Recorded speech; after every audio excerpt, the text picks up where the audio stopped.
नमस्कार। इस समय हमारे साथ नेपाल के प्रधानमंत्री केपी शर्मा ओली जी हैं और भारत में और नेपाल में दोनों जगह आम लोगों के बीच में भी भारत और नेपाल के संबंधों के बारे में लगातार बातचीत होती है और ख़ास तौर पर भारत के लोग इस समय ज़रूर ये चाहेंगे कि वो ओली जी की बात सुने। तो ओली जी, आपका बहुत बहुत स्वागत है और बहुत बहुत शुक्रिया हमें ये समय देने के लिए।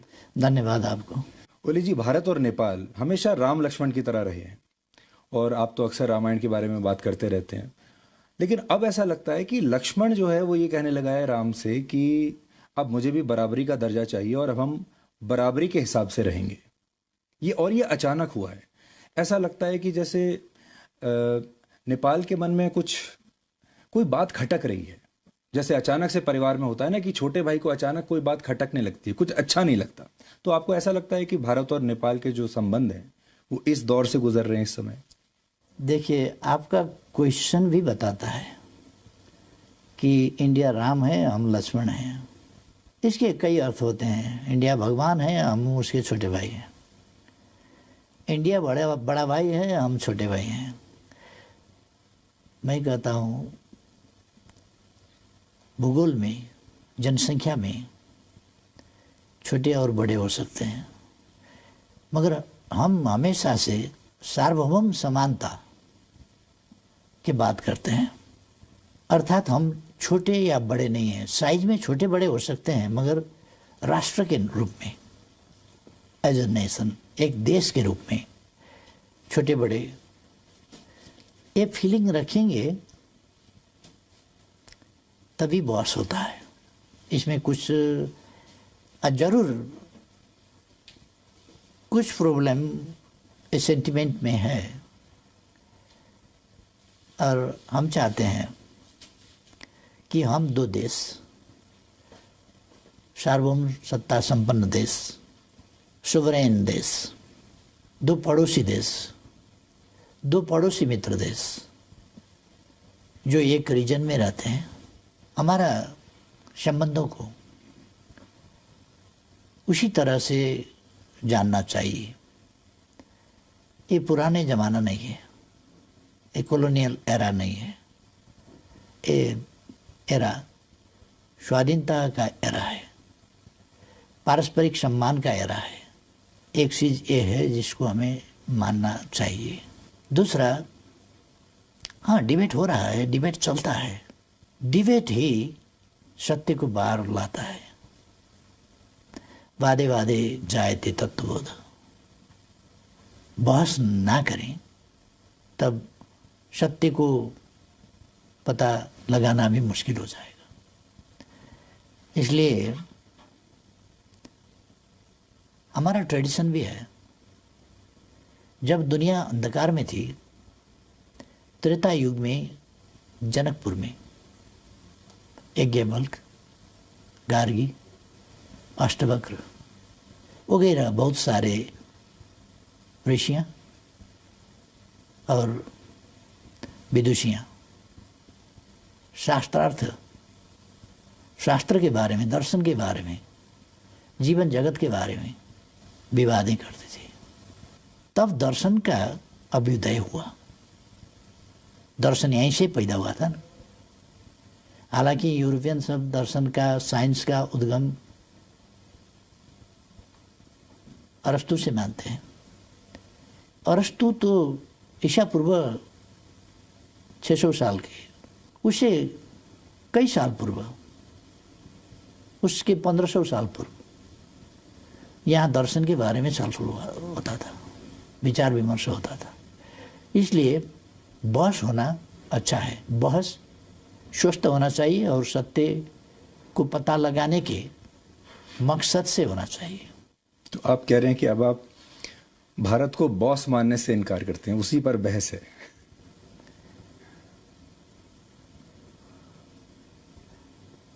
अब भारत अगर कल समझता होगा, आज भारत अपने को बॉस नहीं समझता, इसलिए उस पर बॉस का। और आपको लगता है कि बॉस नहीं समझता लेकिन बड़ा भाई समझता है? और हमारे संस्कारों में तो बड़े छोटे का हमेशा जो प्रेम बना रहता है। देखिए, आप 68 साल के हैं, मोदी जी 70 साल के हैं, तो ऐसे भी आपके बड़े भाई हुए, तो आप भी कभी भी फोन उठाकर उनसे सीधे बात कर सकते? व्यक्तिगत तौर से, हाँ, व्यक्तिगत तौर से वो हमसे बड़े हैं उम्र के हिसाब से। जब हम दो प्राइम मिनिस्टर बैठेंगे तो दो प्राइम मिनिस्टर बैठेंगे, बड़ा प्राइम मिनिस्टर छोटा प्राइम मिनिस्टर नहीं, दो सोवरेन कंट्री के प्राइम मिनिस्टर्स बैठेंगे। वहाँ कई देश के प्राइम मिनिस्टर, प्रेसिडेंट्स बहुत छोटे उम्र के हैं, अभी बहुत छोटे उम्र के। जब हम पॉलिटिक्स में लगे तब वो पैदा भी नहीं हुए थे। बिल्कुल। ऐसे छोटे उम्र के हैं, फिर भी प्रेसिडेंट हैं। बड़े राष्ट्र के हों, छोटे राष्ट्र के हों, प्रेसिडेंट हैं। हर प्रेसिडेंट के साथ उनका बराबरी का रिश्ता होगा, प्राइम मिनिस्टर का बराबरी का रिश्ता होगा, हेड ऑफ द गवर्नमेंट के वजह से, हिसाब से। इसमें मोदी जी को कोई एतराज़ नहीं है। मोदी जी बराबरी की हैसियत से संबंध बनाने में उनको कोई एतराज़ नहीं है। मगर मेरे बातों को लेकर कि मोदी जी का बराबरी का प्राइम मिनिस्टर हूँ बोला, इसको बुरा मानने वाले बहुत लोग हैं। तो मैं क्या करूं? मैं हर आदमी के उनके बातों के पीछे तो नहीं जा सकता। मैं देशों का बात कर रहा हूं, व्यक्ति का बात नहीं। इस समय नेपाल कई बार ऐसा लगता है कि भारत और चीन के बीच में फंस गया है। एक तरफ चीन है, एक तरफ भारत है, और दोनों को खुश रखना है, दोनों को प्रसन्न रखना है, और ये दोनों देश आपस में बात नहीं कर रहे हैं इस समय। तो दोनों देशों की आपके साथ ये एक्सपेक्टेशन है कि आप उनके साथ रहेंगे। तो आपको भी कभी ये एक डिप्लोमेटिक डिस्कम्फर्ट होता है दोनों के बीच में एक इक्वेशन बनाकर चलने का? एक चीज़ है, दोनों हमारे पड़ोसी हैं और पड़ोसी को बदला नहीं जा सकता। ये आकार में, जनसंख्या में, डेवलपमेंट में आगे हैं दोनों। हमारे लिए ये खुशी की बात है कि हम अगर प्रोडक्शन कर पाए तो ये बड़े मार्केट्स हैं। अब प्रोडक्शन नहीं कर पाए तो उनका उत्पादन हमको कंज्यूम करना पड़ेगा। नहीं करेंगे तो क्या होगा? हम चाहते हैं जो हमारा असमानता है वो इस चीज़ पर है, व्यापार में असमानता है, प्रोडक्शन में असमानता है, असंतुलन है। इस असंतुलन को मिटाना चाहिए। दो फर्क political systems, economic and social system also, इसमें भी कुछ भिन्नताएं हैं। ऐसे पड़ोसियों के बीच में हम हैं और हम बिल्कुल संतुलित संबंध दोनों से रखना चाहते हैं। एक का कार्ड दूसरा से खेलेंगे ऐसा नहीं है, नहीं खेलेंगे। ये खेलने से किसी का भी भलाई नहीं होगा। आप से हम कुछ बात करेंगे, कार्ड प्ले करेंगे, दूसरा से कार्ड प्ले करेंगे, तीसरा दिन पता चल जाएगा। इसलिए ये कार्ड प्ले करने का और छकाने का तरीका बिल्कुल छोड़ देना चाहिए। हम इस शैली में नहीं जाएंगे। जी, लेकिन मैं आपको भारत के लोगों का सेंटिमेंट बताना चाहता हूँ। चीन के साथ हमारा गलवान के ऊपर विवाद हुआ, लद्दाख के ऊपर विवाद हुआ, फिर बातचीत बंद हो गई, लगातार वो चल रहा है। जैसे ही वो हुआ, अचानक आपने काला पानी के बारे में स्टेटमेंट दे दिया, आपने भी नक्शा बदल दिया, और लोगों को ये लगने लगा कि ये सब कुछ एक साथ क्यों हो रहा है, अचानक क्यों हो रहा है। और लोगों को ये लगा, भारत के लोगों को, कि नेपाल जो है इस समय, नेपाल को तो चीन के खिलाफ कोई स्टेटमेंट देना चाहिए था। जैसा कि देखिए, भारत को बहुत समर्थन मिला बाकी देशों से, अमेरिका से मिला, फ्रांस से मिला, बाकी लोगों से भी, जो लोगों ने कहा कि इस तरह का वायलेशन एलएसी का नहीं होना चाहिए। लेकिन नेपाल ने नहीं दिया, बल्कि नेपाल ने कहा कि अब मुझे भी मेरी टेरिटरी चाहिए। आपकी बात जरा भटकाने वाली है, बुरा मत मानिएगा, क्योंकि गलवान से हमारा लेना देना कुछ नहीं है। आपको मैं समझाऊं, दिल्ली ने 8वां एडिशन अपना मैप पब्लिश करवाया। कश्मीर और लद्दाख का बात था, वहीं पर सीमित रहता हो जाता, फिर नेपाल का टेरिटरी उसमें नेपाल का टेरिटोरी को शामिल करने का कोई ज़रूरत नहीं था। हमने उस नक्शे के ऊपर डिप्लोमेटिक नोट भेजा, वार्ता का प्रस्ताव रखा और वार्ता के जरिए यहाँ पर मिसअंडरस्टैंडिंग नहीं होना चाहिए, इसको समाधान करना चाहिए। आप लोगों ने जो 8वां एडिशन छपवाया ये ठीक नहीं हुआ, ये हमने बोला, उसका कोई पॉजिटिव रेस्पॉन्स भी नहीं हुआ। अब गलवान से हमारा क्या लेना देना है? आप नक्शा छपवाते हैं उसी वक्त तो हमको लिखना पड़ा कि ये नहीं करना चाहिए था जी। और फिर रास्ता बनवाया गया हमारे टेरिटरी पर और इनागुरेशन किया गया, उद्घाटन। हमने फिर डिप्लोमेटिक नोट लिखा, रिक्वेस्ट किया, बातचीत किया जाए, ये ठीक नहीं हुआ। और गलवान से क्या लेना देना है? वहां उद्घाटन होता है, हमने विरोध किया उद्घाटन का, गलवान से मिलाकर उद्घाटन क्यों किया गया? उसी वक्त उद्घाटन करने का क्या जरूरी था? अच्छा, आपको लगा कि अब बताइए जी गलवान से हमको क्यों जोड़ते हैं? और दूसरा, दूसरे देशों का पॉलिटिक्स, किसी का साइड लेने का पॉलिटिक्स हमारा पॉलिटिक्स नहीं है। हमारा पॉलिटिक्स है पॉलिटिक्स ऑफ न्यूट्रलिटी, तटस्थता का हमारा नीति है। हम दोनों पड़ोसियों के बीच तटस्थ रहेंगे। वार्ता नहीं हो रहा है तो हम वार्ता शुरू कराने का कोशिश करेंगे। दोनों मित्र हैं, हम प्रेसिडेंट सी से भी बात कर सकते हैं, ली खचियांग से भी बात कर सकते हैं, प्राइम मिनिस्टर से, वैसे ही मोदी जी से भी बात कर सकते हैं। दोनों तरफ हमारे मित्र हैं। हम दोनों मित्र के बीच में जो मिसअंडरस्टैंडिंग है उसको हटाने में और संबंधों को, ऐसा ही तो कहते हैं सबसे बड़ा ताकत क्या है? मित्रता। आपको ऐसा लगता है कि आप शी जिनपिंग और नरेंद्र मोदी के बीच कुछ इस तरह की मध्यस्थता कर सकते हैं, बातचीत कर सकते हैं, जिसमें आप कोई रोल निभा सकते हैं एज ए न्यूट्रल एम्पायर? हाँ, ऑफ कोर्स। पर वो कैसे होगा? हम दोनों और बात करेंगे कि आप लोग बातचीत पर बैठ जाइए, क्योंकि हमारे लगभग समवयस्क साथी सब हैं। 1-1.5 साल कोई बड़ा होगा, 1-1.5 साल कोई छोटा होगा, समवयस्क हैं। लंबे समय से हम पॉलिटिक्स में हैं सब। बिल्कुल। इसलिए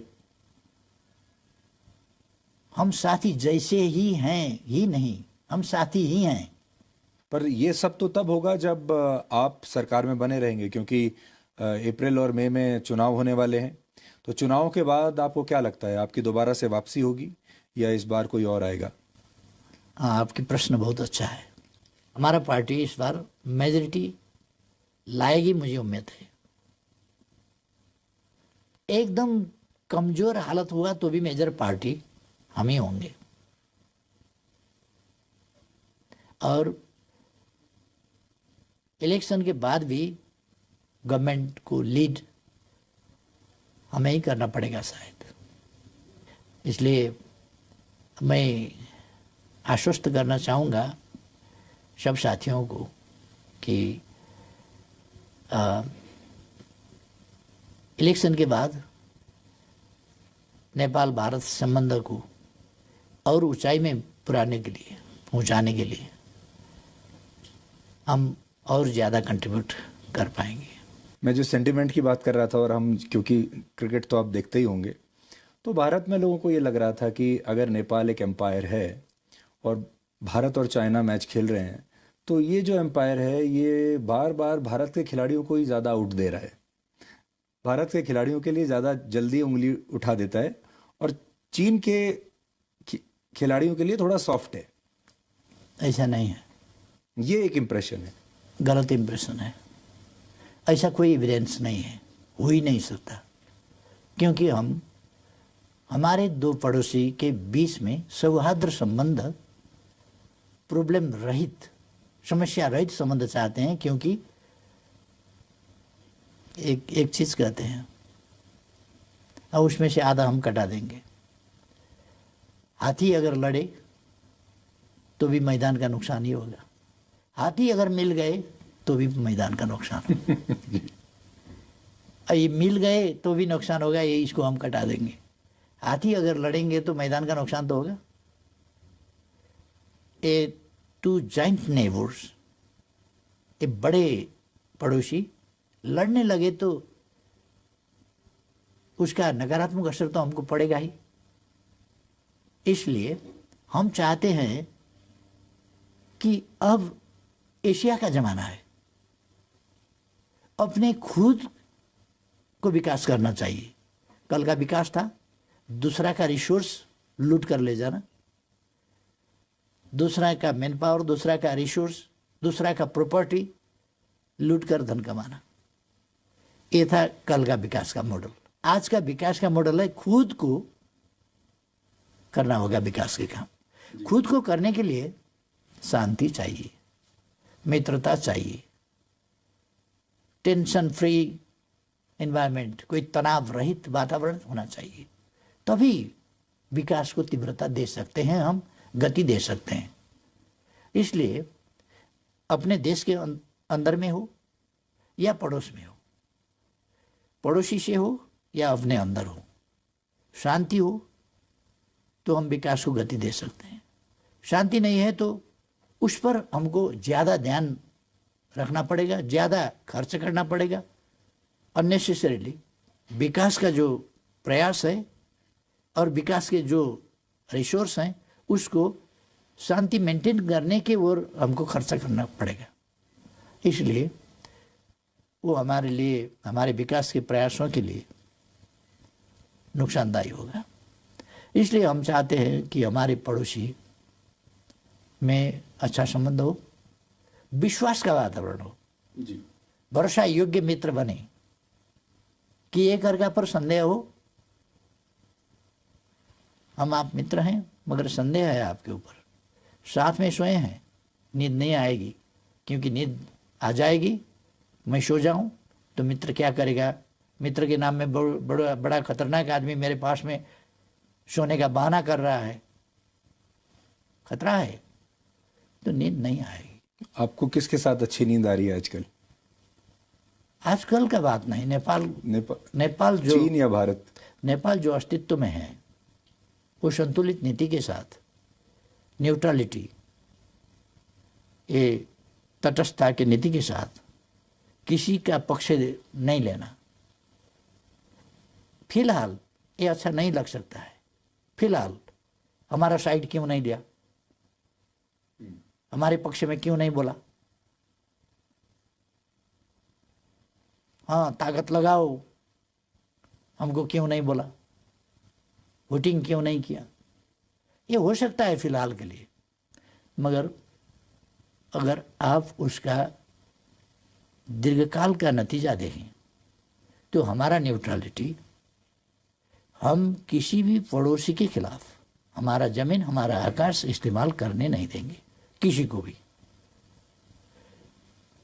सबके लिए ये एक प्रतिरक्षा वाल हो गया ना जी। तो इसलिए हम चाहते हैं हमारे पड़ोसी आराम से अपने अपने विकास के काम में लगे, परस्पर में सहयोग करें, अपने रिसर्च, वैज्ञानिक अनुसंधान, अपने अपने डेवलप टेक्नोलॉजी शेयर करें। और ये ज़माना है एशिया का, अब ज़माना है एशिया का, जहाँ से वास्तव में सिविलाइजेशन शुरू हुआ। और ये जो हमारे दो पड़ोसी महान देश हैं, इनका गौरवपूर्ण इतिहास है, इनका भूगोल, इनका सिविलाइजेशन, इनका पॉपुलेशन, इनका हिस्ट्री ग्लोरियस है। मगर यहाँ के शासकों की कमियाँ और खासतौर से साइंस एंड टेक्नोलॉजी का शुरू में जो विकास हुआ वो हमारे खिलाफ इस्तेमाल हुआ। एशिया के खिलाफ इस्तेमाल हुआ। इंजन बना हमारे खिलाफ, स्टीमर बने हमारे खिलाफ, वेपन्स बने हमारे खिलाफ। ये तो टेक्नोलॉजी का विकास था, दुनिया के मानव जाति के लिए होना चाहिए था। हम भी साथ ही साथ आगे बढ़ते, मगर साइंस एंड टेक्नोलॉजी को, विज्ञान प्रविधि को हमारे खिलाफ इस्तेमाल किया गया। इसलिए भारत जैसा देश क्या कमी था कि गरीब रहा, हिमालय से हिंद महासागर तक क्या कमी था, हिमालय से चमोलंगमा से पैसिफिक तक क्या कमी था चीन में? क्या पॉपुलेशन नहीं था काम करने के लिए? ओल्ड एज पॉपुलेशन था? ऐसा नहीं था। यंग पॉपुलेशन, जवान जनसंख्या, जनसांख्यिक लाभ दोनों को था। क्यों? इसलिए कि साइंस एंड टेक्नोलॉजी का जो विकास हुआ वो इनके खिलाफ प्रयोग किया गया। और दूसरे पड़ोस के ऐसे ही हमारे यहाँ, हम तो उपनिवेश कभी नहीं बने, मगर उपनिवेश नहीं बने, गरीब तो बन गए। गरीब तो रहना ही पड़ा हमको, क्योंकि उसका जो असर है वो तो हमको भी पड़ा। इसलिए अब वो जमाना गया। मैं अभी काठमांडू में जब घूम रहा था, लोगों से मिल रहा था, तो एकदम ऐसा लगा जैसे भारत में ही हूँ। ऐसा लगा ही नहीं कि कहीं बाहर किसी दूसरे देश में है। कल्चर, संस्कार, सब कुछ भारत जैसा है। भाषा, और भारत में तो कहती हैं कि रोटी और बेटी का रिश्ता है नेपाल के साथ। आपको ऐसा लगता है कभी कि यह रिश्ता आपका कभी चीन के साथ भी हो सकता है? ये जो भारत के साथ जो विशेष रिश्ता है, स्पेशल है, ये कभी चीन के साथ भी हो सकता है? चीन के साथ भी कभी आपके पोरस बॉर्डर्स हो सकते हैं कि कोई भी नेपाली जाके कभी भी चीन में काम कर पाए, कभी भी जाके चीन में शादी कर ले? चीन इन्वेस्टमेंट के लिए अच्छा हो सकता है, उसके पास पैसा हो सकता है, बट आपको कभी ऐसा लगता है भविष्य में चीन के साथ भी ऐसे आपके संबंध हों, या ये भारत के साथ ही संभवता हो? जो एक बार हो गया वो हो गया, शायद आज वैसा भी ना हो पाता। देखिए, मैंने इससे पहले का इंटरव्यू में बोला कि मैं नेपाल के बारे में ही बोल नहीं रहा हूँ। जब मैं हमारे सभ्यता का, हमारे इतिहास का बात करता हूँ, हमारे पूर्वजों का बात करता हूँ, हमारे ऋषियों का बात करता हूँ, संतों का बात करता हूँ, तो हम उत्तराखंड, ये हिमवत खंड का बात करता हूँ। हिमवत खंड दुनिया का ऐसा जगह है, ये प्रकृति का अनुपम सौंदर्य ही नहीं, ये खनिजों का खानी भी है। यहाँ का हवा पानी ऐसा है कि यहाँ के लोग ऋषि महर्षि विद्वान बन जाएंगे। मैंने कहा कुछ पहले भी कि हमारे यहाँ 3000 साल से पहले शल्य क्रिया, चिकित्सा शास्त्र का विकास हुआ था।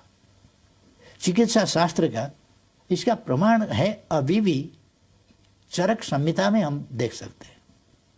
हम शल्य क्रिया का विकास देख सकते हैं सुश्रुत संहिता में 3000 साल से पहले। बाकी दुनिया तो अंधकार में था। हमारे यहाँ 9 ग्रह का अवस्थिति और उनका गति, नक्षत्रों का, ग्रहों का अवस्थिति, 12 राशि हमारे पूर्वजों ने बांटा है। सारा अंतरिक्ष को बांट दिए 12 भागों में, राशियों में। और कितने नक्षत्र हैं, कितने क्या हैं, कितने क्या हैं, ग्रह कितना है, उपग्रह कितने हैं। और मैंने कहा कि न्यूटन ने नहीं, न्यूटन से 500 साल पहले, 500 साल पहले कम से कम 16वीं शताब्दी का न्यूटन हुए कि 12वीं शताब्दी में 1150 में भास्कराचार्य ने गुरुत्वाकर्षण का सिद्धांत पता लगाया था। और कैसे वृक्ष से फल जमीन पर गिरते हैं क्यों, जिसको देखकर गैलीलियो चकमा गए थे। न्यूटन वगैरह को बहुत खोज करना पड़ा था, क्योंकि हमारा जो नॉलेज था वो विस्तार का अवसर नहीं मिला, उसको रोका गया। नालंदा क्यों जलाया गया था आपको पता है? नालंदा जलाया गया इसलिए एक सम्राट ने बीमार होने से बोला कि हमको बीमार से छुटकारा पाना है, मगर तुम्हारा औषधि हम नहीं लेंगे, धर्म के हिसाब से हम नहीं लेंगे तुम्हारा औषधि,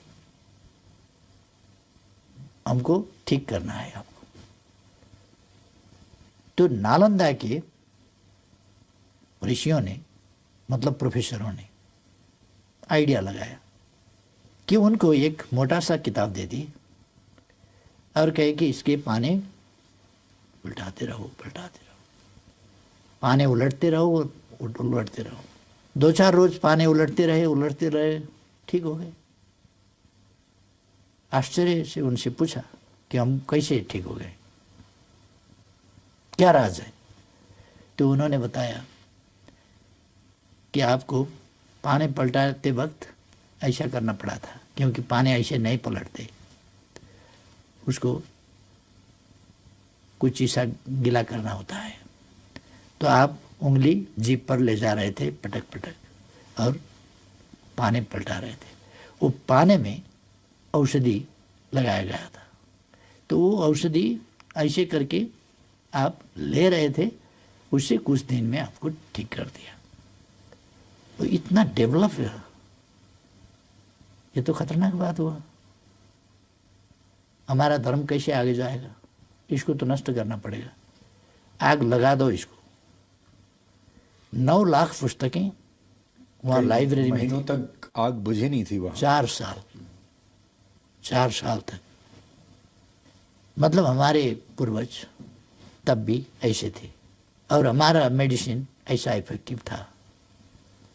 वो धरती का हम बात कर रहे हैं, धरती का इस भूखंड का बात कर रहे हैं, जिसको हमें समझना चाहिए। और आपने जो पूछा, इन सब बातों से उलझना हमें नहीं चाहिए, ये उलझने की बात है। ब्रॉड माइंडेड होना चाहिए और ब्रॉड माइंड के साथ हमें आगे बढ़ना चाहिए। आगे बढ़ना, कहाँ पर छिद्र है हमको देखना नहीं है, छिद्र में उंगली डालकर बढ़ाना नहीं है, छिद्र हमको ढूंढना नहीं है, अगर सामने आया निपटाना है, आगे बढ़ना है। तरीका हमारा ये होना चाहिए। इसलिए हम भारतीय भाइयों और बहनों को रिक्वेस्ट कर रहा हूँ कि हमें कोई असमझदारी रखने की कोई ज़रूरत नहीं है। हम 2 पड़ोसी देश हैं, आकार में छोटे बड़े हैं, मगर राष्ट्र की हैसियत से बराबर है। और इस समता के भाव से हमें आगे बढ़ना चाहिए। पिछले कुछ महीनों से जब हम आपको लगातार ऑब्जर्व कर रहे थे, तो हमने ये भी देखा कि आप एक प्रधानमंत्री तो हैं, नेता भी हैं, लेकिन आपके अंदर एक हिस्ट्री का प्रोफेसर भी है, एक दर्शन का प्रोफेसर भी है। और हाल के दिनों में आपने जितने लॉजिक्स निकाले, चाहे वो काला पानी, वो भी आपने हिस्ट्री में से निकाला, वो पूरा नक्शे की बात। रामायण के बारे में आपने कहा, वो भी आपने पूरा माइथोलॉजी से और हिस्ट्री से ही निकाला। तो बहुत सारी चीज़ें आप आजकल निकाल रहे हैं। तो कई बार मुझे लगता है कि भारत के जो नेता हैं या सरकार है, उसको एक प्रधानमंत्री और सरकार से नहीं, एक हिस्ट्री के प्रोफेसर से भी डील करना पड़ेगा। तो इसलिए हिस्ट्री, एक आपके साथ शायद हिस्ट्री पर भी वाद विवाद करने की ज़रूरत पड़े। हाँ, अगर जेएनयू कुछ ऐसा डिबेट ऑर्गेनाइज करेगा तो भी ठीक होगा कि हम, हाँ, भारत में बहुत सारे विद्वान हैं, मगर जो प्रचार प्रसार होना चाहिए उनके विचारों का, उनका खोज का, उनके अनुसंधान का, और जो हमारे ग्रंथें हैं, हमारे रचनाएं हैं पूर्वजों के और आविष्कार हैं, हमारे पूर्वज ऐसे इनोवेटिव थे और ऐसे रिसर्चर थे जिन्होंने कोई ऐसा पौधे का, पेड़ों का पत्ता नहीं छोड़ा होगा जिसको सिखा नहीं किया होगा। आपने ये भी देखा होगा कि भारत में 2014 के बाद जब से प्रधानमंत्री नरेंद्र मोदी बने, एक राष्ट्रवाद की लहर आई है, एक नया अलग माहौल बना है। क्या आपको ऐसा लगता है कि आपके नेतृत्व में आप भी वही नेपाल में करने की कोशिश कर रहे हैं कि एक देश को उसका प्राइड याद दिलाना चाहिए, उसमें एक राष्ट्रवाद की भावना डालनी चाहिए, जो भारत पश्चिमी देशों के साथ कर रहा है, जो भारत चीन के साथ कर रहा है इस समय, कि हमें भी बराबरी का दर्जा चाहिए, वही आप नेपाल के साथ कर रहे हैं और अनफॉर्चुनेटली सबसे पहले नज़र आपकी भारत पर ही पड़ गई? बात ऐसा है, आज का ज़माना ही, मैंने शुरू में ही कहा, ये औपनिवेशिकता का ज़माना नहीं है, उपनिवेशवाद का ज़माना नहीं है। कॉलोनियलिज्म का एक ज़माना था, अब वो समाप्त हो गया। उसके अवशेषों को हमें समाप्त करना है, अपने मन से, अपने मस्तिष्क से। हमें अपने राष्ट्र के, अपने राष्ट्र के उत्पत्ति के, अपने राष्ट्र के इतिहास के और अपने राष्ट्र ने क्या दिया दुनिया को, उस पर हम गर्व करते हैं कि गायत्री जो मंत्र है, गायत्री मंत्र, मंत्रों का भी मंत्र कहा जाता है। वो नेपाल के कोशी नदी के किनार में चतरा में कौशिक ऋषि ने लिखा था। मंत्रों का मंत्र, सर्वोच्च मंत्र गायत्री मंत्र कौशिक ऋषि ने कोशी के किनार में लिखा था। व्यास यहीं तपस्या करते थे। ये तपस्या ही करते थे नहीं, ये तपोभूमि तो है। तपोभूमि क्यों? ज्ञान भूमि है, ध्यान भूमि है। ध्यान का आविष्कार यहीं से हुआ था, योग का आविष्कार यहीं से हुआ था। इसलिए हमारे पास गर्व करने लायक चीजें हैं, गर्व करने के वस्तुएं हैं हमारे पास। हमारे यहाँ बहुत सारे लोग इस कॉन्सेप्ट को अखंड भारत का कॉन्सेप्ट बनाकर आगे पुश करते हैं कि ये अखंड भारत होना चाहिए। फिर सारे जो आसपास के जो ये पूरा इलाका है, ये संस्कार हैं, ये हमारी जो इतिहास है इतना, वो सब फिर एक अखंड भारत के कॉन्सेप्ट में आ जाएगा। आप उससे अग्री करते हैं? नहीं। प्रश्न यह है कि इतिहास पीछे नहीं जाएगी। अखंड भारत दरअसल कभी था ही नहीं, था ही नहीं। और एक कंसेप्ट, जैसे आपको बताऊं, आपने इतिहास में पढ़ा होगा, द्रुपद का देश था, विराट का देश था, जनक का देश था, उसका देश था, उसका देश था, बहुत सारे देश थे। अब से 4000 साल पहले, कम से कम हम रामायण को 7000, 9000, 12000 कहते हैं, हम 4000 साल पहले का बात करते हैं, क्योंकि मेसोपोटामिया सभ्यता ने 4200 साल पहले गाड़ी का, कैरेट का पहिया बनाया था। उसके बाद राम के पिता दशरथ के पास 10 रथ थे, अपने लिए, 4 रानियों के लिए और दूसरे अपने विद्वान लोगों के लिए। इसलिए उन्हें 10 रथ कहा गया, 10 रथ होने की वजह से। इसका मतलब 4200 साल से इधर का हिस्ट्री है ये। इसका मतलब मेसोपोटामिया से यहाँ तक आने में, आप फैजाबाद तक कहेंगे जी, हम अयोध्यापुरी तक कहेंगे, आप यहाँ तक कहेंगे जी, अयोध्यापुरी तक कहेंगे। इसमें फिर मेरा कोई पूर्वाग्रह नहीं है, इसमें कोई कंफ्यूजन नहीं रहना चाहिए कि हम कोई झमेला करना चाहें, ऐसा नहीं है। हम तो बस खोज किया जाए पवित्र राम भूमि, राम का जन्मभूमि असल में जो है वही पवित्र है।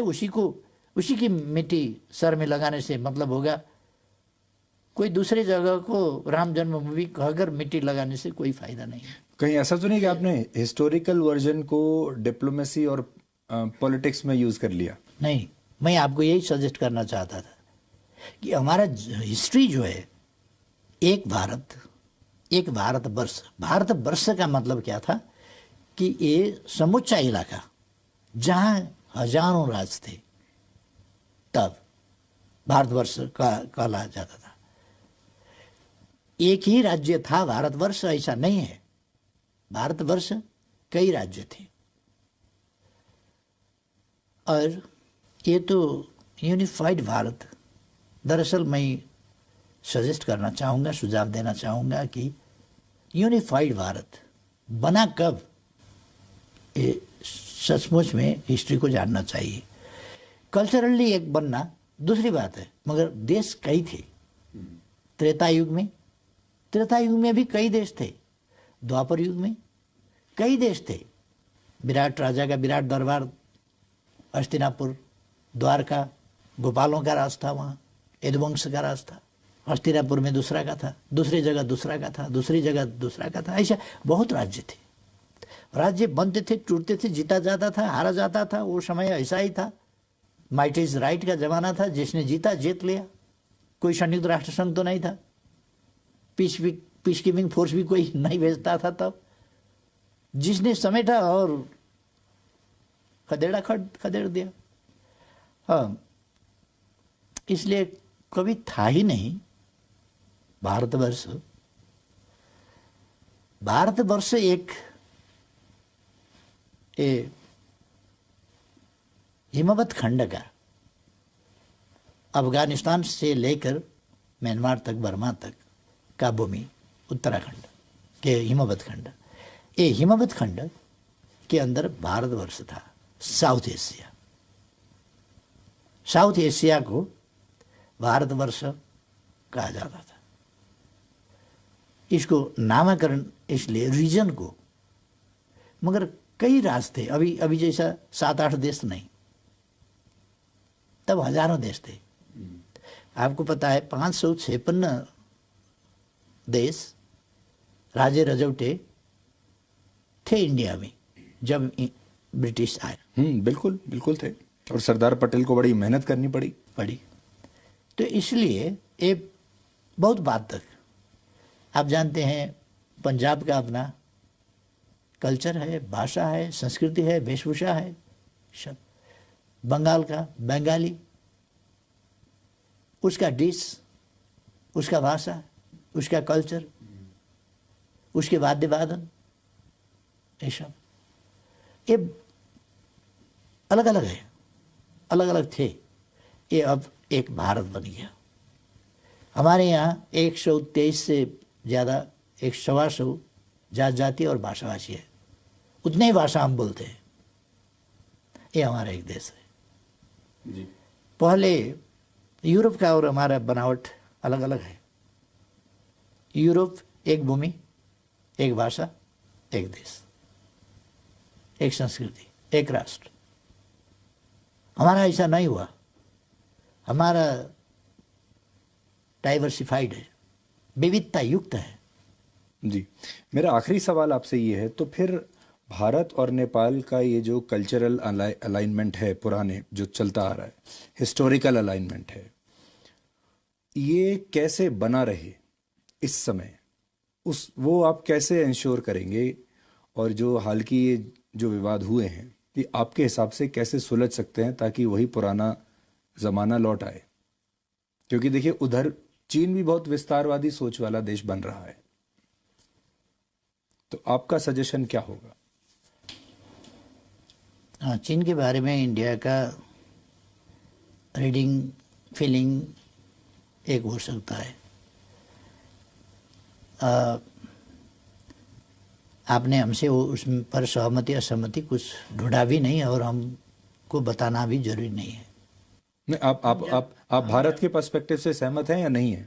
जब भारत के बारे में बातचीत कर रहे हैं, भारत से कई भाषाएं हमारा मिलता जुलता है।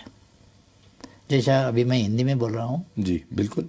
हाँ, टूटी फूटी हिंदी, ये पढ़ा हुआ हिंदी नहीं है, ऐसा ही बोल लिया।